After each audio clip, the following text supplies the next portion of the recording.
मानविकता देखाइले समाजसेवी अनाथ असहाय वृद्धा महिला हाथ बढ़ाइले परशुराम सेवा संगठन। समाजसेवी नियारा निशा आजिका जुगरे लोके निजर मानविकता भूली मद निशा प्रेम निशा एवं टंका निशारे चूर होई घर बापा माँ को बाहर कर देउछंती।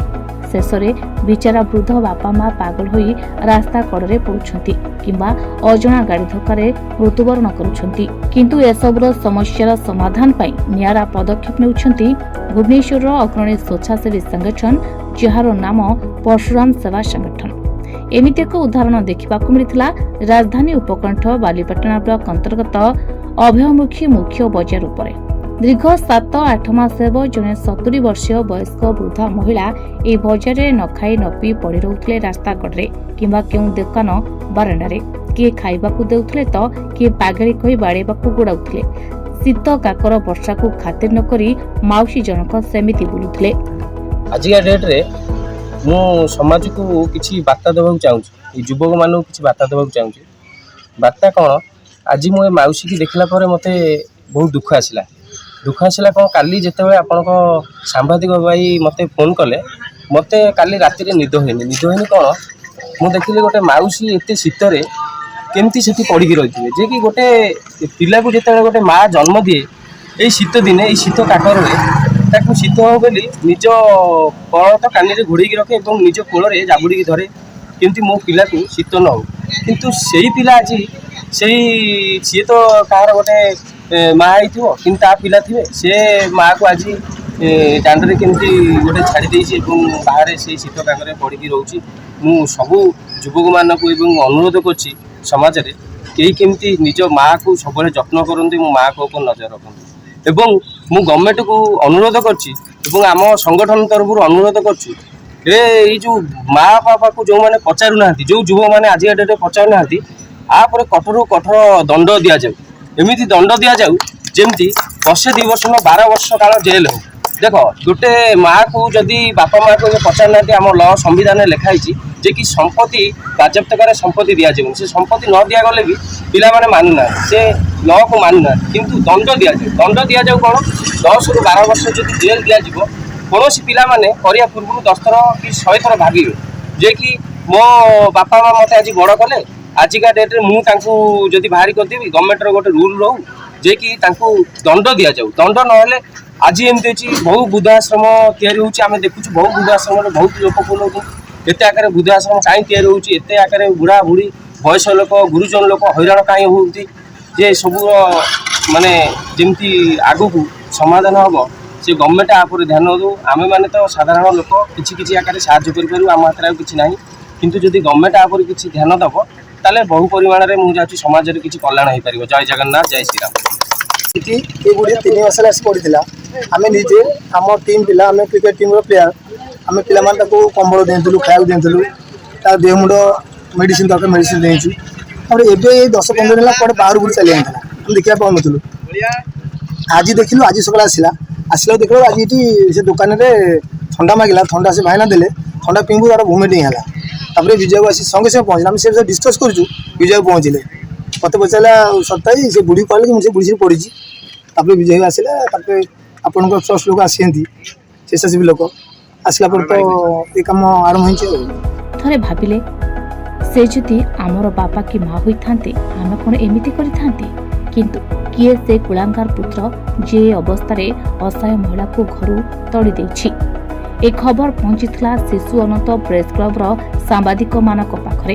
ए खबर पहुंचबा परे संघर सभापति विद्याभूषण भोल एवं अन्य समस्त सांबादिक माने पहुंची तुरंत परशुराम सेवा संगठन सभापति राजेंद्र कुमार महांती एवं संपादक चंद्रशेखर आचार्य को जोगाजोग करथिले।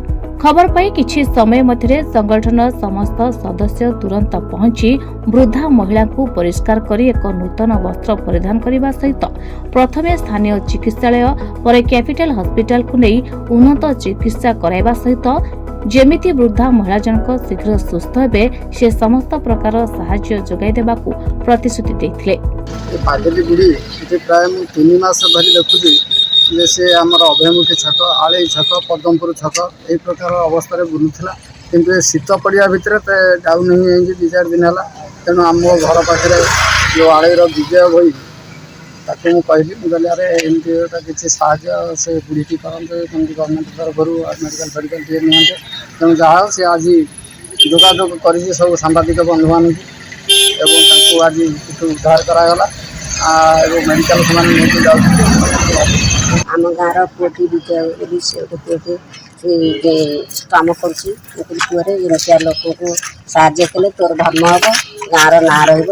ତୁ ତ ସାମ୍ବାଦିକ କରୁଛୁ, ସାମ୍ବାଦିକ ସାଙ୍ଗକୁ ଡାକିକି ତୋ ସାଙ୍ଗମାନଙ୍କୁ ଡାକିକିରି କାମଟା କଲେ ସମସ୍ତେ ଭଗବାନ ତୋ ଉପରେ ଶାନ୍ତି ରହିବ। କ'ଣ କହିବେ ଆଜି ଯୋଉ ବନ୍ଧୁମାନେ ଆସିଛନ୍ତି ସେ ମାଉସୀକୁ ରେସ୍କ୍ୟୁ କଲେ, ଉଦ୍ଧାର କଲେ, ନେବେ ମେଡ଼ିକାଲ ନେବେ ବା କୋଉଠି ଥଇଥାନର ବ୍ୟବସ୍ଥା କରିବେ, କ'ଣ ଆପଣ କହିବେ ସେମାନଙ୍କ ପାଇଁ? ସେମାନଙ୍କ ପାଇଁ ବହୁତ ଆପତ୍ତି ଅଭିଯୋଗ କରିବା କଥା। ସେମାନଙ୍କ କହୁଛି ବୁଢ଼ୀଟିକି ନେଇ ମେଡ଼ିକାଲ ନେଇ ତାକୁ ଭଲ ଯତ୍ନରେ ଖାଇବା ପିଇବା ଦେଇ ତାକୁ କେମିତି ସେ କୋଉଠି ଅନାଥ ଆଶ୍ରମରେ ରହିବା ବ୍ୟବସ୍ଥା ତାକୁ କଲେ ସେମାନଙ୍କ ଉପରେ ସମସ୍ତେ ଭଗବାନ ଶାନ୍ତି ରହିବେ। ଏହି ଖବର ପ୍ରଚାରିତ ହେବା ପରେ ସ୍ଥାନୀୟ ଜନସାଧାରଣ ପର୍ଶୁରାମ ସେବା ସଂଗଠନ ସଭାପତି ରାଜେନ୍ଦ୍ର କୁମାର ମହାନ୍ତି ଏବଂ ସମସ୍ତ ସଦସ୍ୟମାନଙ୍କୁ ଭୁରି ଭୁରି ପ୍ରଶଂସା କରିଥିଲେ।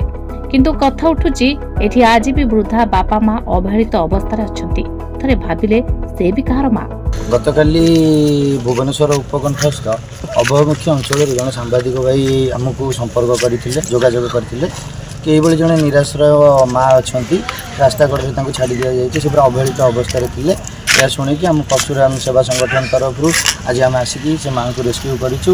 ତାଙ୍କୁ ନେଇକି ବର୍ତ୍ତମାନ ଡାକ୍ତରଖାନାରେ ଟ୍ରିଟମେଣ୍ଟ କରାଯିବ। ଏହାପରେ ତାଙ୍କୁ ଆମେ ବୃଦ୍ଧାଶ୍ରମ ସହିତ ବି ଯୋଗାଯୋଗ କରିଛୁ ବୃଦ୍ଧାଶ୍ରମରେ ତାଙ୍କୁ ରଖିବା ପାଇଁ। ଏବଂ ସମାଜକୁ ଏତିକି ବଡ଼ ଭାଇ ଯେମିତି କହୁଥିଲେ, ଏତିକି ବାର୍ତ୍ତା ଦିଆଯାଉଛି ଆଜିକାଲିକା ଯୁବକମାନଙ୍କୁ ନିଜ ବାପା ମାଆଙ୍କ ପ୍ରତି ସଚେତନ ହୁଅନ୍ତୁ। ନିଜ ପ୍ରତି ଯେତିକି ସଚେତନ, ନିଜ ବାପା ମାଆଙ୍କ ପ୍ରତି ସେତିକି ସଚେତନ ହୁଅନ୍ତୁ। ନିଜ ପ୍ରତି ସେତିକି ସଚେତନ ନ ହେଇକି ବାପା ମାଆଙ୍କ ପ୍ରତି ସଚେତନ ହେଲେ ତୁମ ଆଗାମୀ ପିଢ଼ି ତୁମକୁ ସମ୍ମାନ ଦେବା ଶିଖିବେ। ତୁମ ବାପା ମା, ତୁମେ ଯେତେବେଳେ ବାପା ମା ହେଇଯାଇଥିବ ତୁମକୁ ବି ସମ୍ମାନ ମିଳିବ।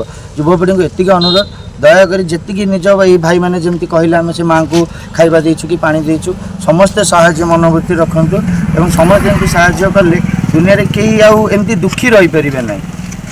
ଆଟଲିଷ୍ଟ ଏଇଭଳିଆ ମାଆକୁ ଯଦି ରାସ୍ତା କଡ଼ରେ କେହି ବି ଦେଖୁଛନ୍ତି, ତେବେ ନିଜ ପାରୁ ପର୍ଯ୍ୟନ୍ତ ଯେତିକି ତୁମେ କରିପାରିବ, ପାଣି ଦେବାଠୁ ଆରମ୍ଭ କରି ତାକୁ କୌଣସି ପ୍ରକାର ସହାୟତା ଦରକାର।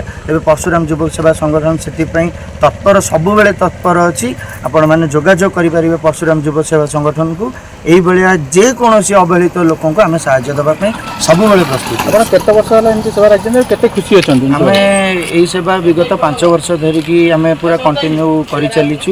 5 ବର୍ଷ ଭିତରେ ଏଇଭଳିଆ ବହୁତ ସାରା ସେବା କରାଯାଇଛି, ଯେମିତିକି ଅବହେଳିତ ଲୋକଙ୍କୁ ଉଦ୍ଧାର କରିବା, ମାନେ ଯେଉଁମାନଙ୍କର ଘର ଦ୍ୱାର ନାହିଁ ତାଙ୍କୁ କେମିତି ଥଇଥାନ କରି ହେଇପାରିବ, ସରକାର ତରଫରୁ ସାହାଯ୍ୟ ଆଣିକି ତାଙ୍କୁ ସହଯୋଗ କରିବା ହଉ କି କୌଣସି ଜାଗାରେ ଯେମିତି ଭିନ୍ନକ୍ଷମ ମାନେ ଅଛନ୍ତି ତାଙ୍କୁ କିଭଳି ସାହାଯ୍ୟ କରିବ, ଏଇଭଳିଆ ସବୁ ମାନେ ସାହାଯ୍ୟ ସହାନୁଭୂତିମୂଳକ କାମ ଆମ ସଂଗଠନ ତରଫରୁ କରାଯାଉଛି। ଆପଣ ଏମିତି କାମ କରି କେତେ ଖୁସି ଅଛନ୍ତି, ଜନସାଧାରଣ କ'ଣ ବାର୍ତ୍ତା ଦେବେ? ଦେଖନ୍ତୁ, ଆମେ ଏଇ କାମ କରିକି ଆମେ ନିଜେ ଯେତିକି ଖୁସି ନୁହଁ, ଆମକୁ ଏତିକି ଖୁସି ଲାଗେ ଯେଉଁ ଲୋକଟି ଆମ ମାଧ୍ୟମରେ ସାହାଯ୍ୟ ପାଉଛି, ଉପକୃତ ପାଉଛି, ତା ଖୁସି ଦେଖିଲେ ଆମକୁ ସବୁଠୁ ଅଧିକା ଖୁସି ଲାଗେ। ଆମ ଖୁସିରେ ଆମର କୌଣସି ଚିନ୍ତାଧାରା ନଥାଏ, କେବଳ ଯାହାକୁ ଆମେ ସାହାଯ୍ୟ ଦେଉଛୁ ସେ ଉପକୃତ ହେଲେ ଆମେ ଖୁସି।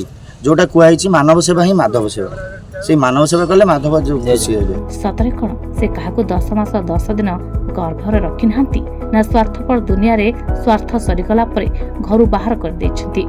ଆଜି ଯଦି ଏହି ପର୍ଶୁରାମ ସେବା ସଂଗଠନ ନଥାନ୍ତା, ବୋଧହୁଏ ଆଉ କେତେ ଦିନ ମଧ୍ୟରେ ଏ ବୃଦ୍ଧା ମହିଳା ଯେ ଆଖି ନ ବୁଝିଥାନ୍ତେ କିଏ କହିବ? ବାଳିପାଟଣାର ବିଦ୍ୟାଭୂଷଣ ଭୋଳକ ରିପୋର୍ଟର୍ସ ଟୁଡେ।